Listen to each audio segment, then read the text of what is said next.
මේ ප්‍රශ්නේ කියන්නේ ලී කුට්ටියක් පාවෙනවා තෙල් සහ ජලය පොදු පෘෂ්ඨයේ. ලී කුට්ටියේ V1 පරිමාවක් තියෙන තෙල් තුල V2 පරිමාවක් තියෙන ජලය තුල. හරි වස්තුවක් පාවෙනවා කියන්නේ නැත්තම් ඉපිලෙනවා කියලා කියන්නේ ඒ වස්තුව මත ඉහළට ක්‍රියා කරන බල සමාන වෙන්න ඕන වස්තුව මත පහළට ක්‍රියා කරන බලවලට. හරි. ඒතර වස්තුව මත පහළට ක්‍රියාත්මක වෙන බලය වෙන්නේ වස්තුවේ බර mg. නම් පහළට තියෙනවා mg. ඉහළට ක්‍රියාත්මක වෙන්නේ වස්තුව මත ක්‍රියාත්මක වෙන උඩුකුරු තෙරපුම් බලය.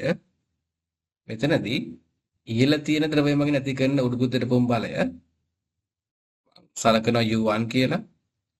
පහළ තියෙන ද්‍රවය මගින් ඇති කරන උඩුකුරු තෙරපුම් බලය U2 විදිහට ගන්න පුළුවන්. එතකොට මේකෙදි එහෙනම් මෙතනදී වස්තුව පාවෙන නිසා mg සමාන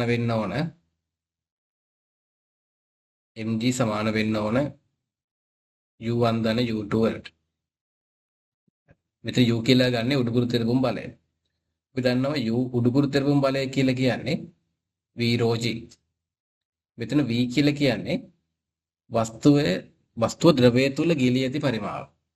rho කියලා කියන්නේ අදාළ ද්‍රවයේ ඝනත්වය. V කියන්නේ වස්තුව ද්‍රවය තුල ගිලී ඇති පරිමාව. rho කියන්නේ වස්තුවේ ඝනත්වය. එහෙනම් මෙතන U1 කියන එක මට ලියන්න පුළුවන් V1 rho 1 g විදියට. U2 කියන එක ලියන්න පුළුවන් V2 rho 2g. එහෙනම් mg සමාන වෙන්නේ V1 rho 1 g ධන V2 rho 2g. මෙතන හැම පදෙම g තියෙන නිසා g අයින් කරන්න පුළුවන්. එතකොට වස්තුවේ ස්කන්ධ m කියන්නේ V1 rho 1 ධන V2 rho 2.